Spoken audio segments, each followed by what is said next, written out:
¿Qué significa la palabra evangelio? ¿Alguien ahí, un maestro o maestra? Buenas nuevas. Y en un lenguaje más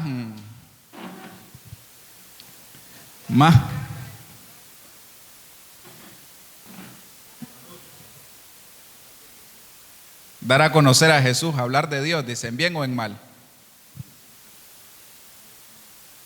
Es llevar una buena noticia. Pero es interesante que Jesucristo en una ocasión dice que las ovejas oyen la voz de su pastor y él las conoce a todas y a cada una de ellas llama por nombre. Y en muchas partes de las Escrituras el pueblo de Dios es comparado con ovejas. Pero yo no sé si usted sabe o ha investigado por qué las ovejas necesitan un pastor.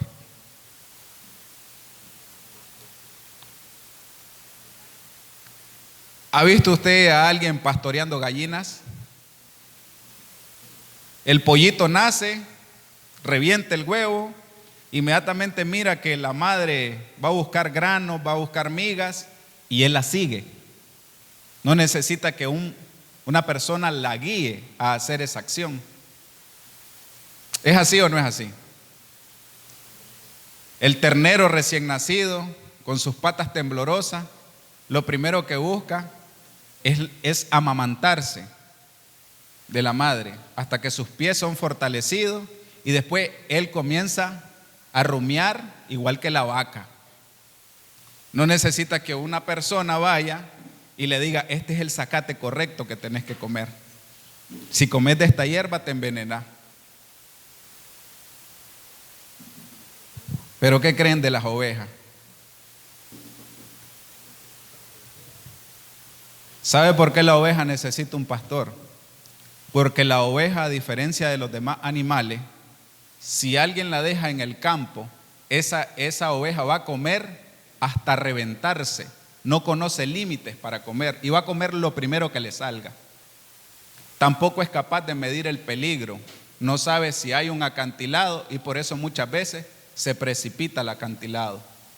No sabe si hay una ciénaga, que es un pozo de lodo, y por eso muchas veces ella se acerca cuando no esté el pastor a beber esa agua o a comer la hierba más verde que hay alrededor de la ciénaga. Como resultado cae en la ciénaga y ella no puede salir por sus propias fuerzas. Primero porque el pelaje se vuelve tan pesado que le es imposible batallar con el lodo y termina ahogándose en el lodo. Y entonces, ¿por qué el Señor nos compara con ovejas si aparentemente son tan torpes? Interesante, ¿verdad? Uy, no me metas al garrofón completo este hombre.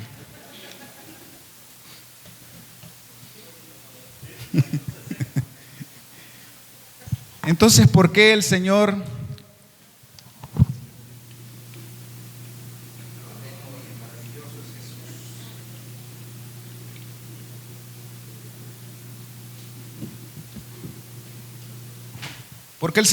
constantemente nos está llamando ovejas de su prado?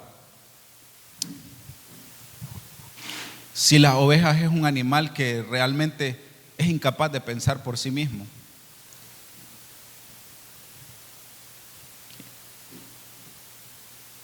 Porque precisamente el ser humano sin Dios es incapaz de caminar en victoria y diferenciar entre el bien y el mal. Él siempre va a estar dado a hacer el mal y a actuar de mala manera. Por eso nosotros necesitamos ser guiados. Por eso Jesucristo dijo: yo me voy, pero no los dejo solos. Les dejo al Consolador, al Espíritu Santo, que les guiará a toda verdad. Porque el ser humano no es capaz de diferenciar la verdad de la mentira. Y es capaz de vivir una mentira aún sabiendo que es mentira.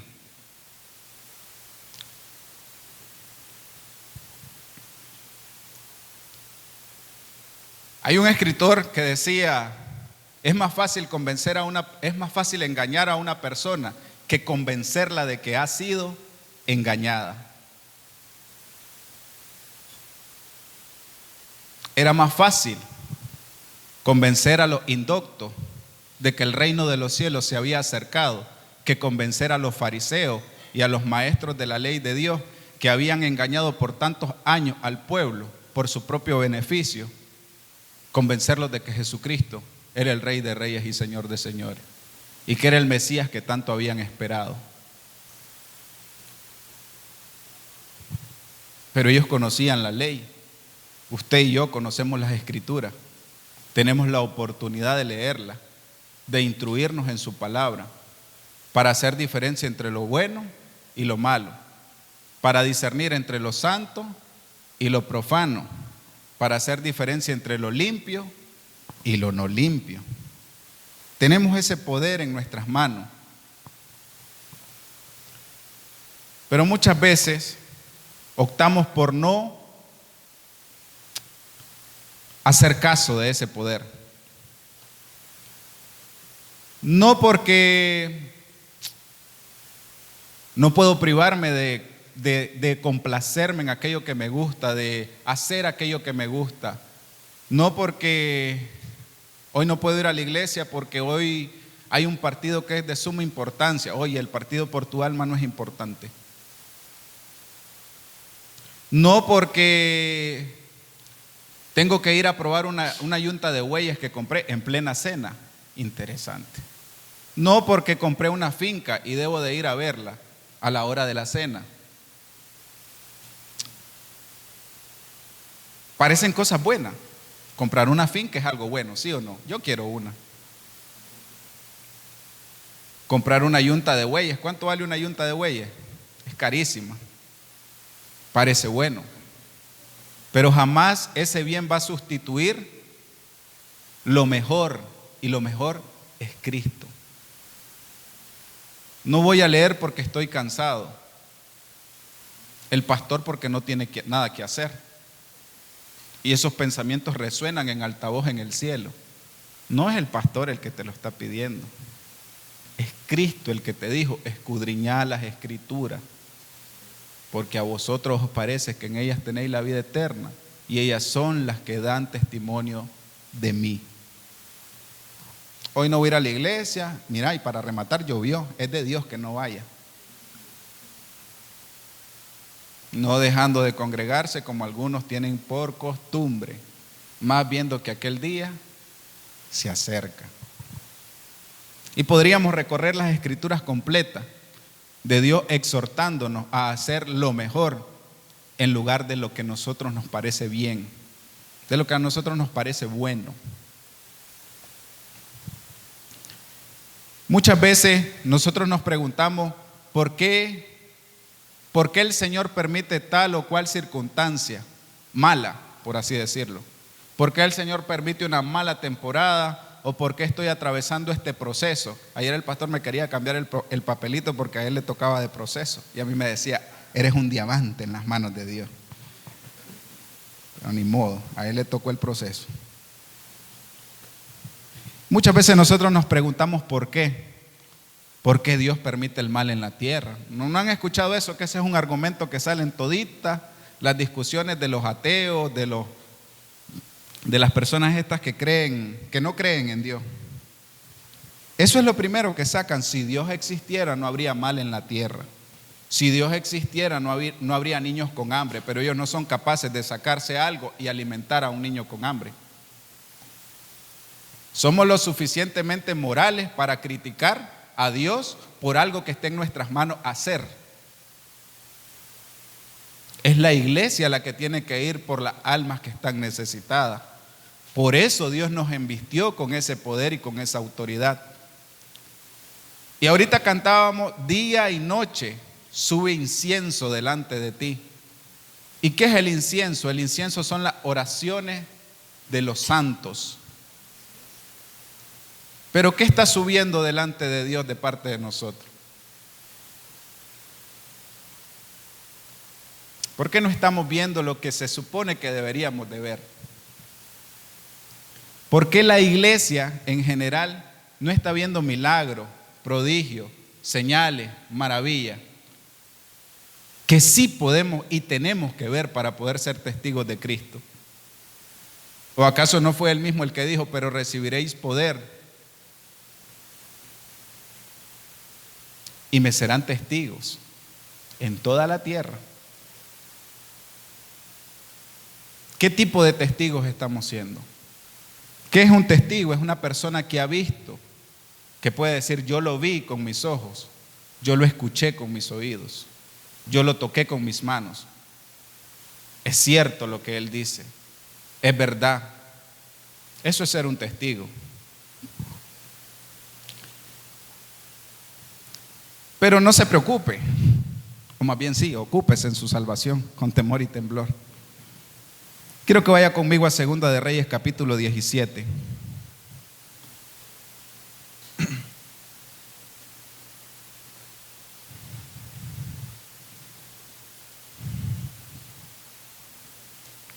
Versículo 24.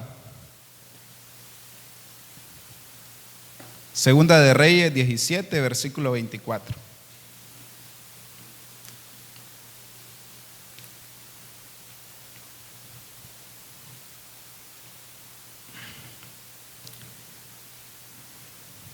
Y trajo el rey de Asiria gente de Babilonia, de Cuta, de Aba, de Amat y de Sefarbaín, y los puso en las ciudades de Samaria, en lugar de los hijos de Israel, y poseyeron a Samaria, y habitaron en sus ciudades. Y aconteció al principio, cuando comenzaron a habitar allí, que no temiendo ellos a Jehová, envió Jehová contra ellos leones que los mataban. Dijeron pues al rey de Asiria: las gentes que tú trasladaste y pusiste en las ciudades de Samaria no conocen la ley del Dios de aquella tierra, y él ha echado leones en medio de ellos, y he aquí que los leones los matan, porque no conocen la ley del Dios de la tierra. Y el rey de Asiria mandó diciendo: llevad allí a algunos de los sacerdotes que trajisteis de allá, y vaya y habite allí, y les enseñe la ley del Dios del país. Y vino uno de los sacerdotes que habían llevado cautivos de Samaria, y habitó en Betel, y les enseñó cómo habían de temer a Jehová. Pero cada nación se hizo sus dioses, y los pusieron en los templos de los lugares altos que habían hecho los de Samaria, cada nación en su ciudad donde habitaba. Los de Babilonia hicieron a Sucot Benot, los de Cuta hicieron a Nergal, y los de Amat hicieron a Asima. Los sabeos hicieron a Nibás y a Tartac, y los de Sefarbaín quemaban sus hijos en el fuego para adorar a Adramelec y Anamelec, dioses de Sefarbaín. Temían a Jehová e hicieron del bajo pueblo sacerdotes de los lugares altos, que sacrificaban para ellos en los templos de los lugares altos. Temían a Jehová y honraban a sus dioses, según la costumbre de las naciones de donde habían sido trasladados. Hasta hoy hacen como antes, ni temen a Jehová, ni guardan sus estatutos, ni su ordenanza, ni hacen según la ley y los mandamientos que prescribió Jehová a los hijos de Jacob, al cual puso el nombre de Israel, con los cuales Jehová había hecho pacto, y les mandó diciendo: no temeréis a otros dioses, ni los adoraréis, ni les serviréis, ni les haréis sacrificio, mas a Jehová que os sacó de tierra de Egipto con grande poder y brazo extendido, a éste temeréis, y a éste adoraréis, y a éste haréis sacrificio. Los estatutos y derechos y ley y mandamientos que os dio por escrito, cuidaréis de vez en cuando me convenga, si quiero, si puedo, si está en mis manos. Cuidaréis siempre de ponerlos por obra, y no temeréis a dioses ajenos. No olvidaréis el pacto que hice, no olvidaréis el pacto que hice con vosotros, ni temeréis a dioses ajenos. Mas temed a Jehová vuestro Dios, y Él os librará de mano de todos vuestros enemigos. Pero ellos no escucharon, antes hicieron según su costumbre antigua. Así temieron a Jehová aquellas gentes y al mismo tiempo sirvieron a sus ídolos. Y también sus hijos y sus nietos, según como hicieron sus padres, así hasta hoy. Pero eran los hijos de Jacob. Eso es del Antiguo Testamento, eso no tiene validez para nosotros. ¿O será que sí levantamos algún ídolo de vez en cuando?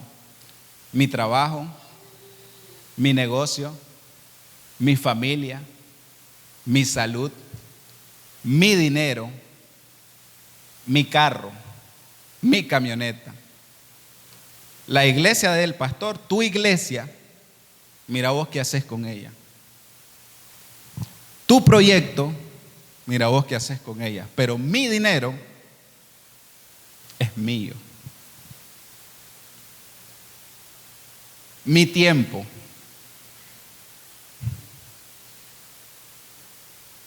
No ha cambiado.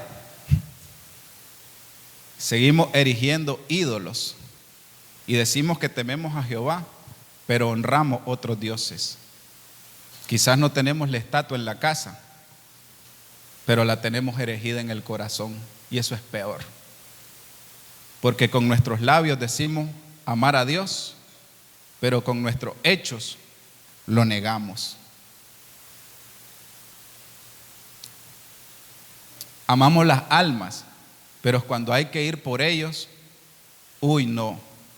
Ir yo al basurero, alguien de mi clase, un ingeniero graduado con honores, ir al basurero yo.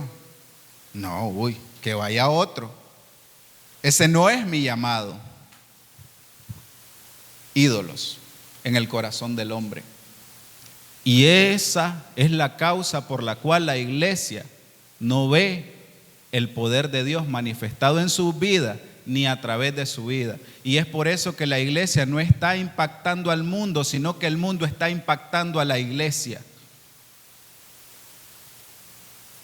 Y como decía un audio que espero que todos lo hayan escuchado, metieron cual caballo de Troya en el corazón del pueblo de Dios algo que no es de Dios.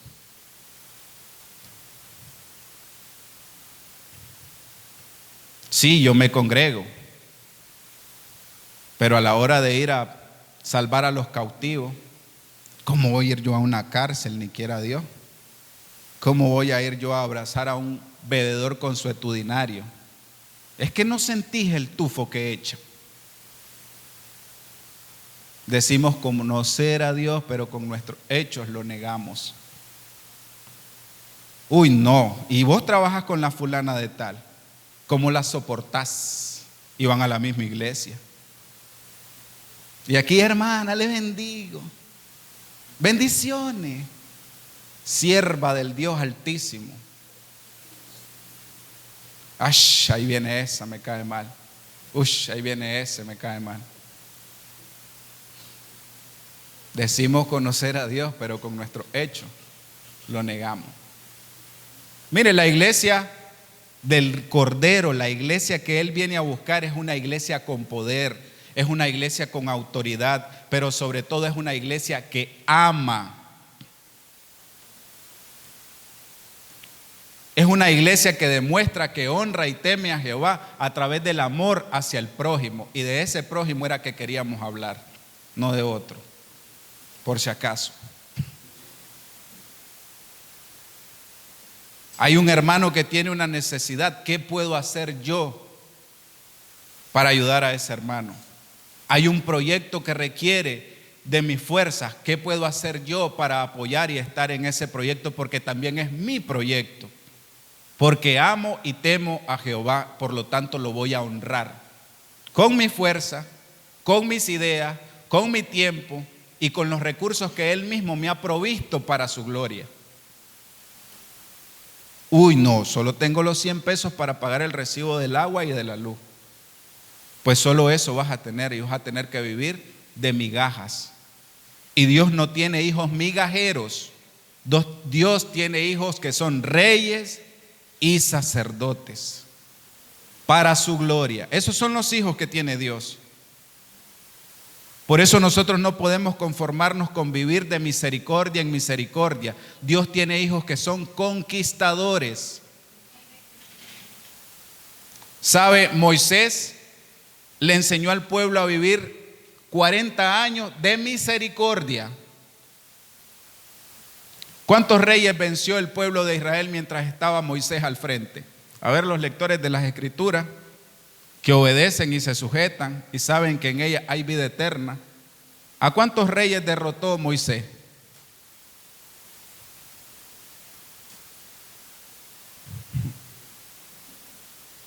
Interesante, dijo el Chicharito Hernández.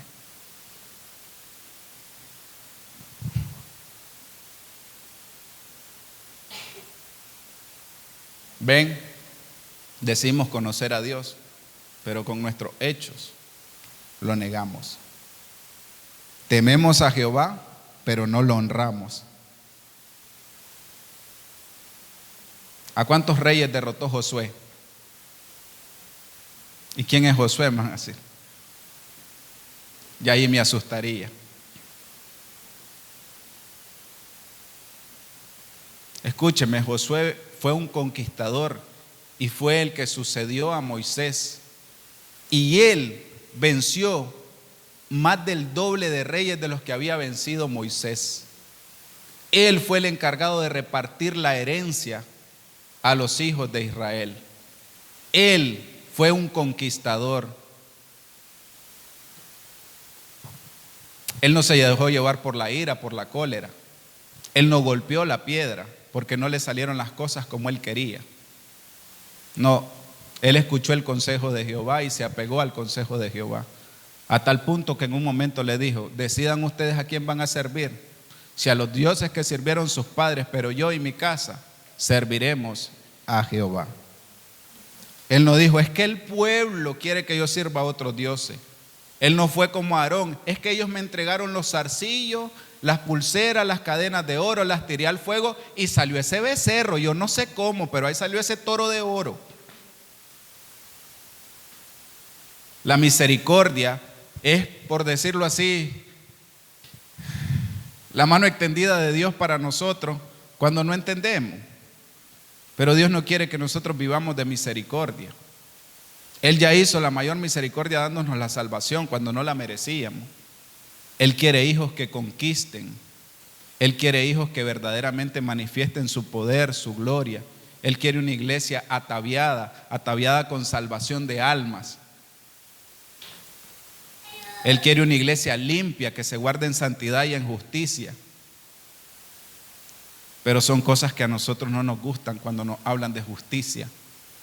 Porque justicia significa que yo me voy a negar a mí mismo para que otro pueda salir adelante. Pero el ser humano lastimosamente es más serruchapizo que cualquier otra cosa. No puede ver que el de al lado o el prójimo vaya levantándose porque él dice: ese que está vendiendo droga, ese anda en algo ilícito. Pero no es la bendición de Jehová. Y en la iglesia son hermanos. No le moleste el progreso, sino que sea él el que lo tenga y no yo. Puede tener él incluso cosas mejores, pero yo no puedo permitir que el que está a mi lado tenga algo que se le parezca. Ese es el corazón del hombre. Pero es un corazón con una boca que dice que ama a Dios.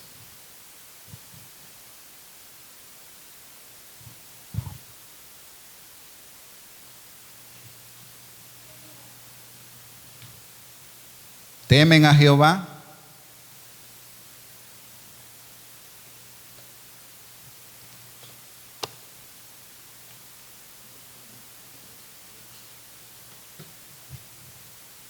Y entonces, ¿qué haremos? dijo el centurión a Juan el Bautista. Tranquilos, no todo está perdido. Porque para los vivos aún hay esperanza. No les digo la primera parte del versículo porque se pueden ofender, ¿verdad?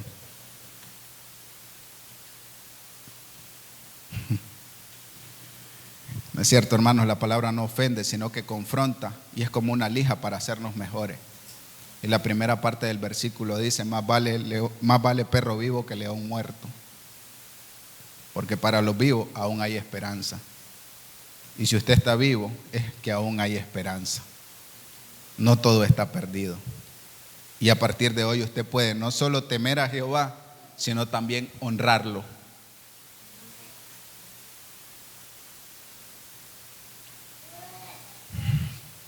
Miqueas es uno de los profetas más interesantes que hay en la Biblia. A tal punto que muchas personas ni siquiera se toman el tiempo de predicarlo o de enseñar lo que dice Miqueas. Pero vaya conmigo al capítulo 6 de Miqueas.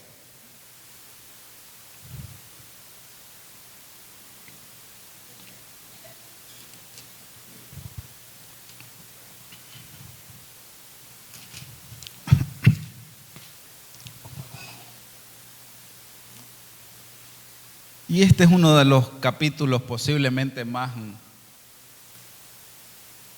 fuertes, pero también reveladores de lo que es la gracia de Dios. Ya sabe dónde está Miqueas, ¿verdad? En el Antiguo Testamento, que va buscándolo en el Nuevo. Dice Miqueas capítulo 6: oíd ahora lo que dice Jehová, levántate, contiende contra los montes y oigan los collados tu voz. Oíd montes y fuertes cimientos de la tierra,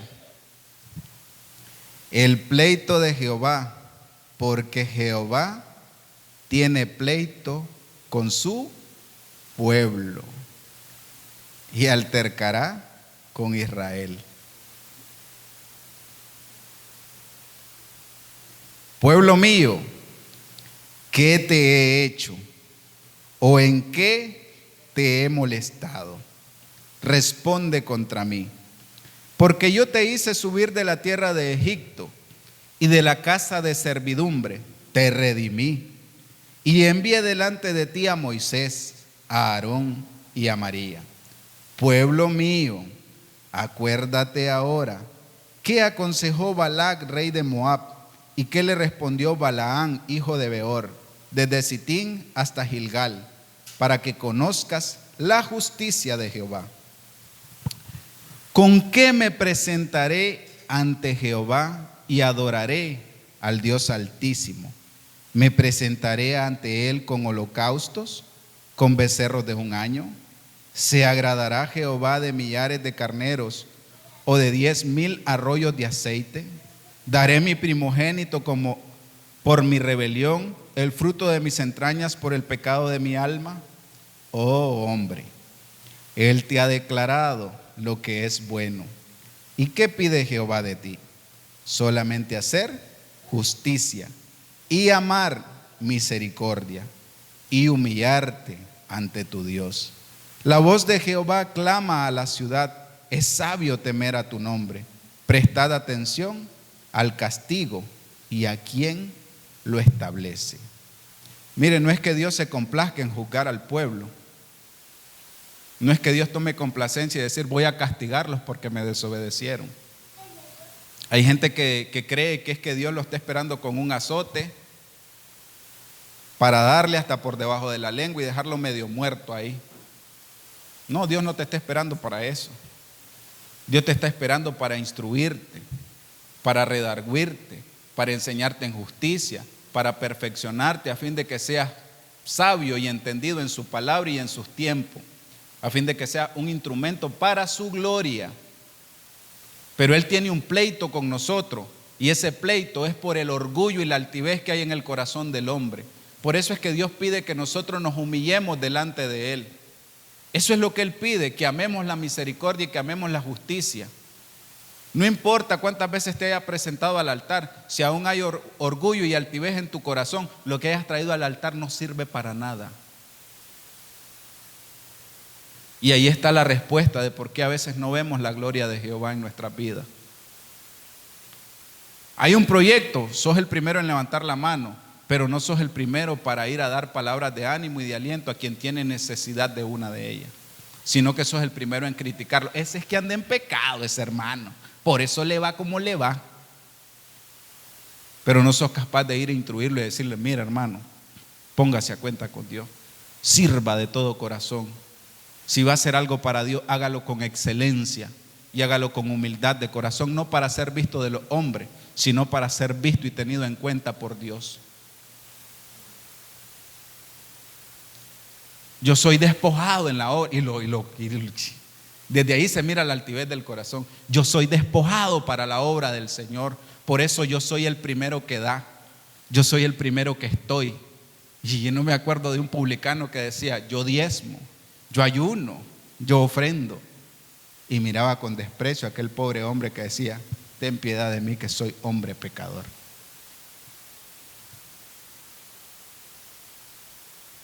Entonces, ¿qué es hacer justicia? ¿Qué es amar la misericordia? Es ver a tus hermanos que, bueno, a Isaac no le toca cargar la batería. Muchas veces nosotros vemos, y tal vez va el hermano con 70 sillas porque no hay quien le ayude y se las echa tuto él solo. No es que quiera impresionar a la sierva, es que no hay manos que ayuden.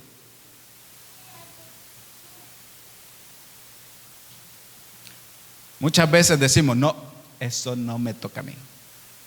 Ese es problema de la pastora, que ella mire qué hace con esa sopa. Yo no la mandé a que hiciera sopas. No lo decimos audiblemente, pero el pensamiento está en el corazón de la persona. Y también, el problema es que no lo decimos audiblemente, pero el fruto sí es visible. Y el día que Jehová actúa, hace diferencia entre el que le sirve a Él y el que no le sirve. Eso es justicia, porque aunque los hombres no te vean, Dios sí te ve. Aunque los hombres no te escuchen, Dios sí te escucha. Él escudriña los pensamientos y las intenciones del corazón. No está la palabra en tu boca aún cuando Él ya la sabe. Si yo no ministro en ese altar, ahí no hay fuego. Si yo no canto, esos salmistas se pierden.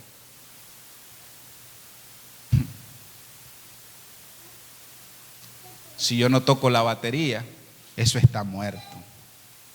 Si yo no toco la guitarra, eso está muerto.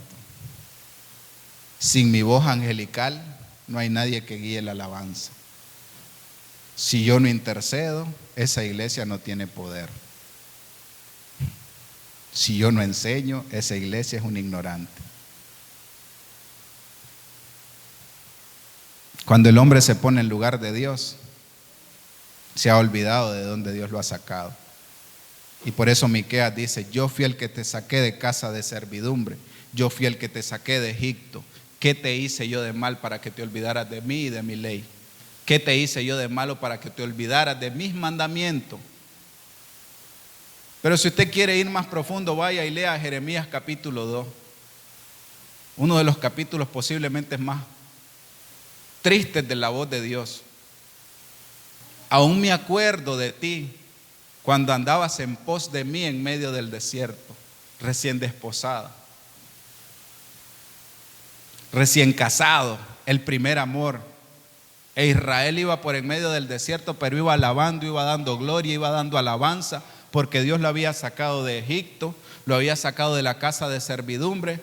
Pero qué pronto se olvidaron de eso y empezaron a recordar las ollas de carne, los melones, los puerros, las sandías, las cebollas, el pescado de Egipto, y se olvidaron de Jehová y de su ley. Mucha gente Dios le empieza a levantar y le abre puertas, sus negocios prosperan, en sus trabajos son promovidos, el salario aumenta, sus hijos están saludables. Pero después, ay no tengo tiempo. Que pronto te olvidaste de Dios y de dónde te sacó. Porque empezaste a ver al hombre y no a Dios. Es impresionante cómo hoy en día, si usted revisa las noticias, no las noticias del mundo secular, por así decirlo, porque ahí siempre hay malas noticias, sino las noticias de las personas de influencia en el mundo cristiano. Y mes a mes, si usted quiere, pruébelo, que un líder cristiano de gran influencia cayó en inmoralidad, que otro salmista por allá se declaró bisexual o homosexual, que la no sé quién ya dejó de ser cristiana porque fue engañada por los pastores, que los pastores aquí, que los pastores allá. Y el pueblo va en pos de aquellos que se apartan de Jehová porque tienen influencia en las personas. Una influencia que ciertamente es demoníaca. No es una influencia que viene de parte de Dios porque no edifica el reino de los cielos. Por eso es que usted va a ver que mucha gente dice, pero si Jesús Adrián Romero lo dice, hay que hacerlo nosotros también. Porque ese hombre tiene gente. ¿Y de qué me sirve a mí que tenga gente si no tiene al Espíritu Santo? No me sirve de nada. ¿De qué sirve al reino de los cielos si tiene gente pero no tiene el Espíritu Santo? No sirve para nada. Sirve a un reino y no precisamente al reino de los cielos, sino al reino de las tinieblas. Son hijos de desobediencia, hijos que se apartaron, que dejaron de escudriñar las Escrituras, que dejaron de orar, que se olvidaron de dónde Dios los había sacado y empezaron a verse a ellos mismos más importantes que a Dios. Y la iglesia no puede seguir dando vueltas alrededor del desierto y contaminándose y llenándose cada vez más de basura. Este predicador está pegado, traigámoslo. ¿Por qué? ¿Y su fruto? ¿De qué me sirve a mí que tenga 8 millones de seguidores, no sé cuántos millones de reproducciones, si al final el Espíritu Santo no está con él? Miren, una campaña de milagros y sanidades, se levantaba una lista de los milagros que iban a ocurrir. Oiga bien esto. Sí, tu sobrino tiene dolor de cabeza, ponelo aquí. Tu sobrino tiene dolor, tu hijo tiene dolor de estómago, ponelo aquí. Y estaban levantando la lista. Era listón el que había. Y se acerca una señora con su hijo en silla de ruedas que le había dado poliomielitis, una enfermedad degenerativa a temprana edad, y le dice: el evangelista puede orar por mi hijo, tengo la fe de que se va a levantar de la silla. Cuando miran los que están levantando la lista, los organizadores de la campaña de sanidad y milagros, la condición de aquel niño, ¿qué cree que hicieron? No encabezaba la lista. Sí, se lo vamos a anotar. Se quedó la señora con el niño en primera fila, esperando ser llamada para que ministraran a su hijo en la campaña de sanidad y milagros. No es una fábula, no es un cuento, es una realidad. ¿Se acuerdan de Noches de Gloria? Yo sí me acuerdo. Y en el 2020, ¿qué pasó con Noches de Gloria?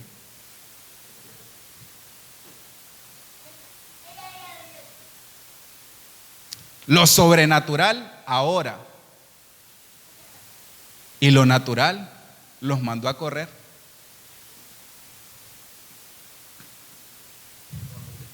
Escóndete, pueblo mío. El sabio ve el mal y se aparta. Decían conocer a Dios, pero con sus hechos lo negaban. Esa ha sido la historia del pueblo. Todo el tiempo ha sido lo mismo. Pero ¿qué creen? Va a llegar un tiempo en que Dios va a decir: ya no más. Y si bien Jesucristo en este momento dice: Padre, no derrame su ira por ellos, contra ellos. Recuerda mi sangre, recuerda los latigazos en mi espalda, recuerda cómo me rasgaron los tendones cuando me clavaron en ese madero. Recuerda, Padre, cuando me cruzaron el costado, cómo salió agua y sangre de mi costado. Todavía no derrames tu ira sobre ellos. Pero va a llegar un momento en el que el abogado vendrá como juez, en el que el cordero inmolado vendrá como león rugiente. Y en ese momento todos querrán temer a Dios y honrarlo, pero posiblemente ya sea muy tarde. Por eso, ustedes que están aquí y yo que estoy aquí, el tiempo y la ocasión de amar y de honrar a Dios es ahora, no mañana, no dentro de una hora, es ahorita. No podemos seguirle dando tregua al enemigo. Mire, no sé si se ha notado que hay una atmósfera que cómo oprime a los niños hoy en día. Niños que pareciera estar despiertos por cómo manejan un dispositivo móvil, pero están más dormidos que nunca. Están tan entretenidos y tan llenos de basura en sus mentes que no son capaces de discernir entre lo malo y lo bueno. Ponen un video corto de YouTube. ¿Y qué creen que enseñan los videos cortos de YouTube? ¿Creen que enseñan la palabra de Dios? No, enseñan a ser malo, a hacer maldades, a ser crueles. Mira, y ponen un gato y lo patean y ellos se ríen. ¡Ja, ja, ja, ja, ja! Eso es lo que promueven los videos cortos. No promueven nada más. No te enseñan. Necesitan los 10 segundos que requiere la mente humana para captar un hecho en su subconsciente, grabarlo y después repetirlo. Y después se vuelve un hábito. Por eso es que hoy tenemos niños que son más crueles que antes. Niños que creen que haciendo el mal es divertido hacerle el mal al otro. Por eso hay extravismo en los niños. No es que hoy en día son más los niños que usan lentes que en cualquier otra temporada. En cualquier otra generación hoy en día los niños usan más lentes. Y los padres.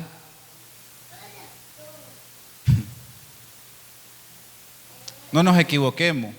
El enemigo sabe que le queda poco tiempo y por eso ha arreciado su batalla y su lucha contra aquellos que están dormidos, contra aquellos que oyendo no oyen, contra aquellos que miran pero no entienden lo que están viendo. Por eso no entienden la profecía y el tiempo de Dios, que el tiempo de Dios es ahora que tenés que honrarlo, es ahora que tenés que temerle, es ahora que tenés que servirle, es ahora que tenés que convertirte de tus malos caminos. Por eso es que dice la alabanza, todo viene de Él y todo vuelve a Él. Vas a volver para salvación o para condenación, pero de que vuelves, vuelves. Y yo prefiero volver a Él para salvación antes que para condenación. No nos engañemos ni sigamos jugando a cristianos, porque no parecemos, ciertamente la iglesia hoy en día no parece que siguiera el camino de Cristo. Parece que sigue cualquier otra cosa menos el camino de Cristo. Sigue su propia dirección, su propio sentido de justicia, su propio sentido de misericordia. Sí, el necesitado, hay que recoger una ofrenda para una necesidad. Yo estoy más necesitado que aquel para que van a recoger. Que él resuelva su problema, porque yo tengo los míos. Eso no es. ¿Sabe? La iglesia primitiva tenía todas las cosas en común y por eso no había ningún necesitado en medio de ellos. Pero qué duro es ver cómo el pueblo de Dios se desentiende de la necesidad del otro. Qué difícil es a veces tener que decir, está bien, lo voy a hacer, porque no hay nadie más que levante su mano y lo haga. Pero ama las almas.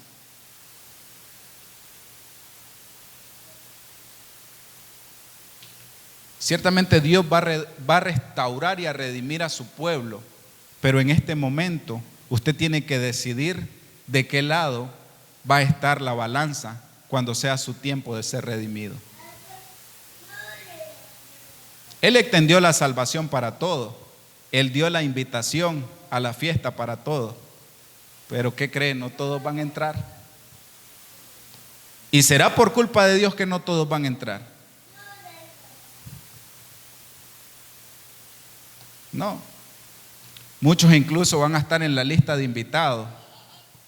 Pero ¿qué cree? Va a llegar y va a decir, no fue digno, borrámelo de la lista de invitados. En tu nombre echamos fuera demonios, evangelizábamos en tu nombre, predicábamos tu evangelio en tu nombre. Apartados de mí, malditos de mi Padre, yo nunca os conocí. Pero predicaban en nombre de Cristo, enseñaban en nombre de Cristo, pero Él nunca los conoció.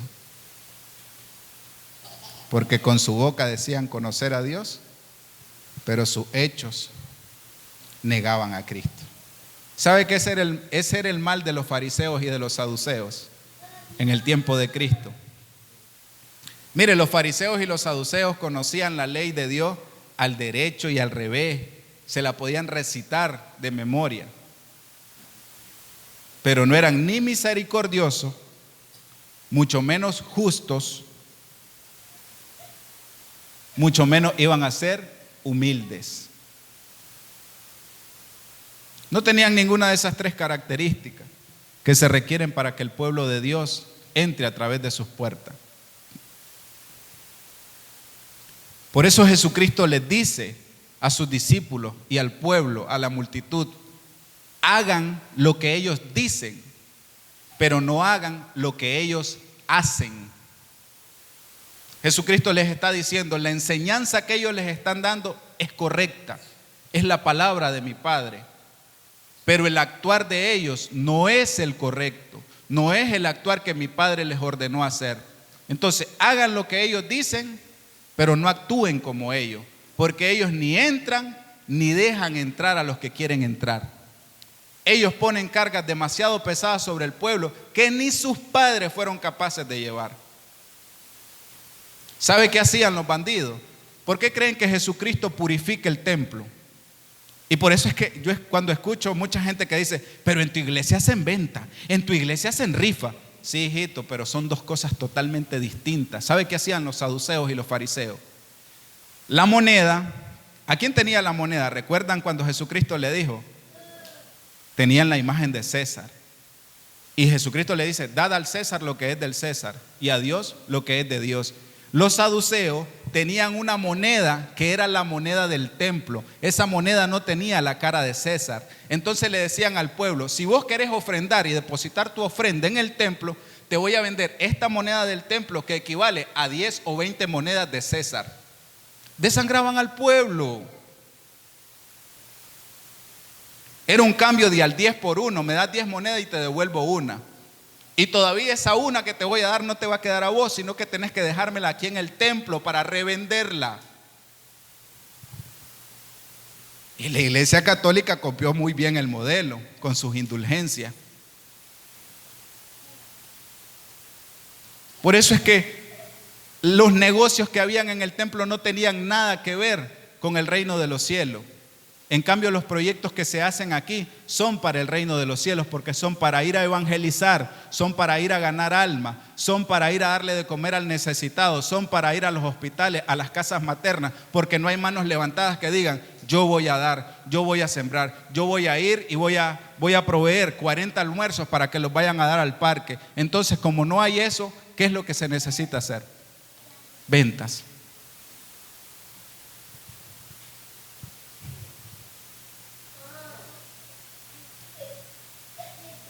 Los animales que tenían ahí en el templo le decían, ese palomino que traes no clasifica.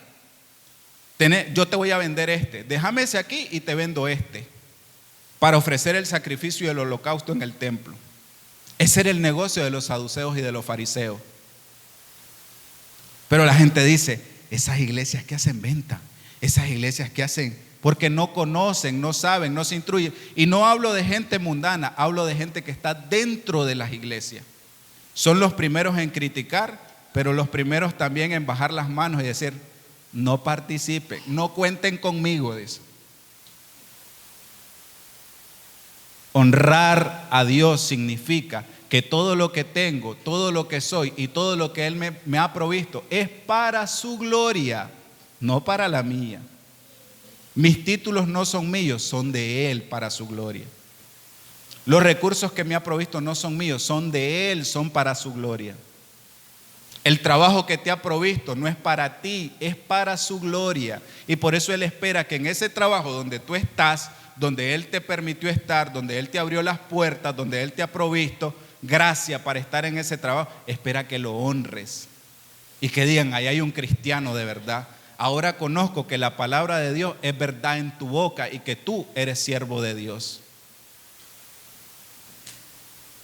Que la universidad donde fuiste becado por la gracia y la gloria de Dios es el lugar donde tú tienes que mostrar esa gloria, manifestar esa gloria, honrar a ese Dios que te abrió esa puerta.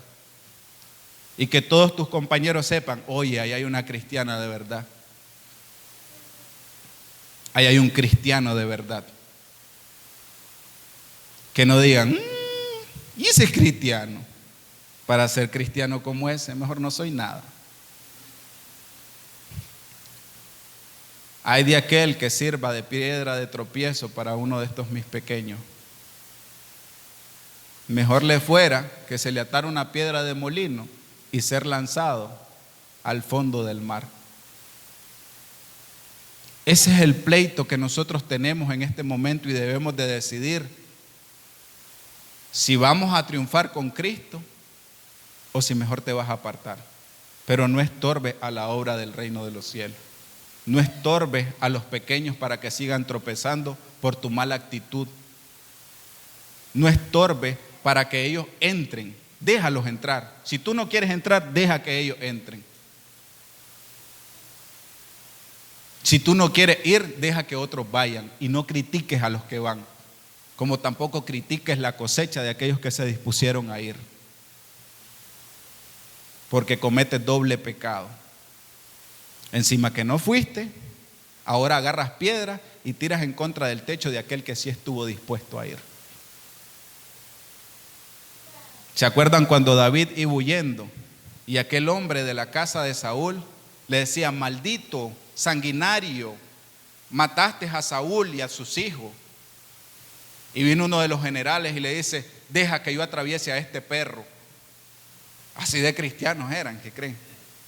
Deja que yo lo atraviese ahora mismo. ¿Por qué maldice al rey de esa manera? Y David dijo, déjalo, quizás Dios lo envió para recordarme mis pecados.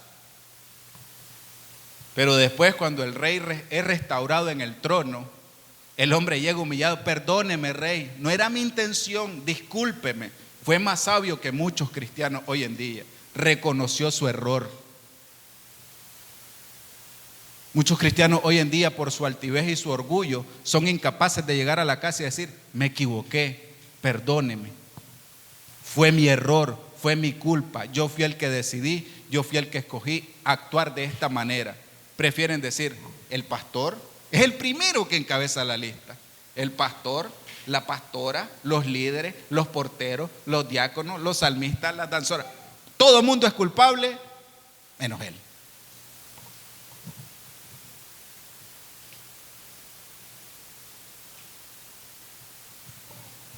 Pero dice que es cristiano.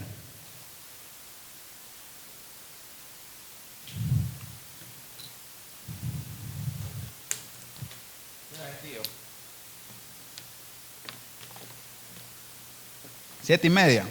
Llevamos una hora apenas.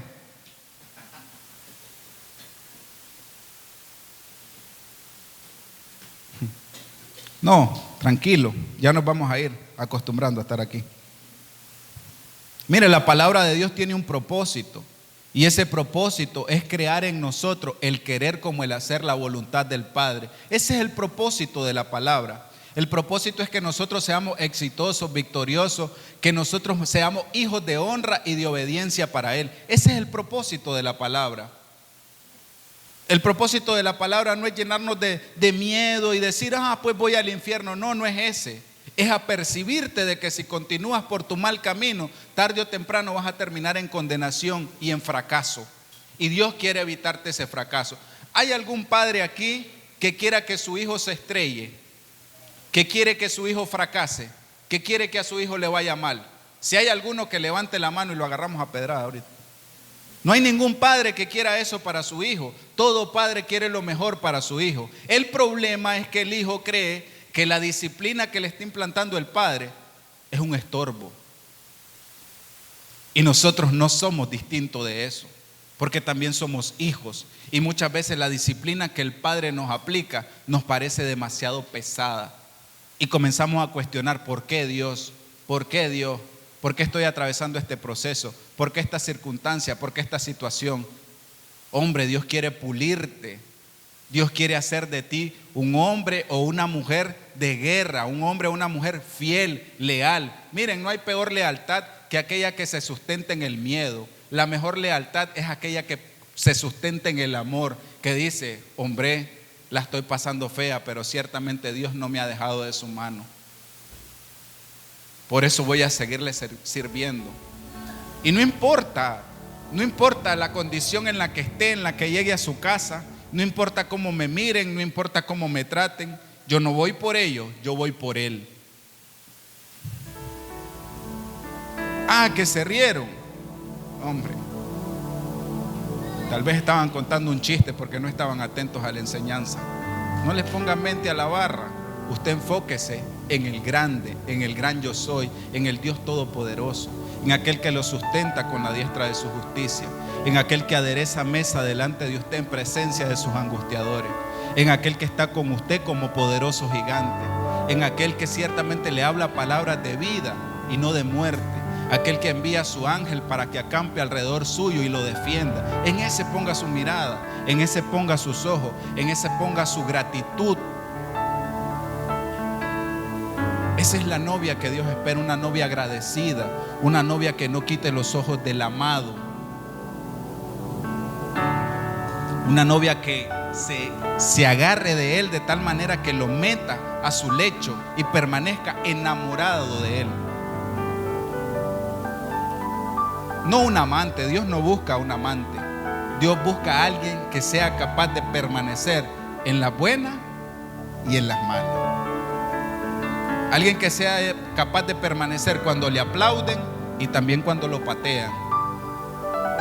Alguien que sea capaz de permanecer cuando hay lo suficiente y cuando no hay nada.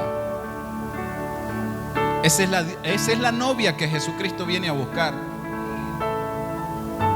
Porque una novia que solo está cuando todo está bien, eso no sirve para el matrimonio. Porque quiere decir que a la primera crisis, arreglátela vos solo y mira qué hacer. Porque eso quiere decir que a la primera enfermedad, mira vos cómo haces. Antes existía un dicho que decía: el buey se lame solo, lamete pues.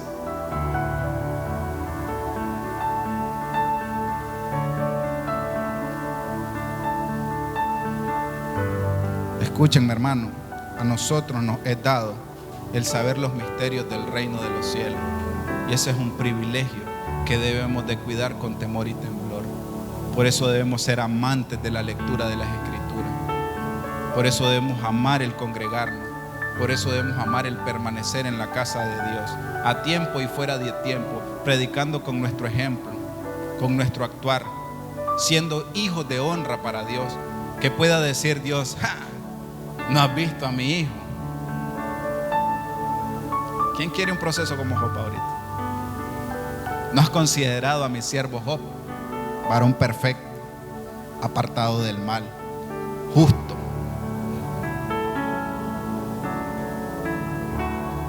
Pero Job tenía que atravesar ese proceso. Y cuando pasó ese proceso, fue doblemente bendecido. Tuvo el doble de animales, el doble de hijos y una esposa que verdaderamente lo amaba. No como la primera que le dijo: maldice a tu Dios y muérete. Una esposa que cuando vio que todo iba mal, tenía que apartarse de ese gangrenoso lleno de grano y de rasquiña por todos lados, porque la podía contaminar a ella. Dios no se ha olvidado de ustedes ni de mí. Por eso es que nos ha prolongado vida y nos ha permitido estar en su casa hoy, para percibirnos de que Él está a la puerta y está llamando. Que si ustedes abren la puerta, Él entrará a sus casas y cenará con ustedes y ustedes con Él. Imagínense qué privilegio.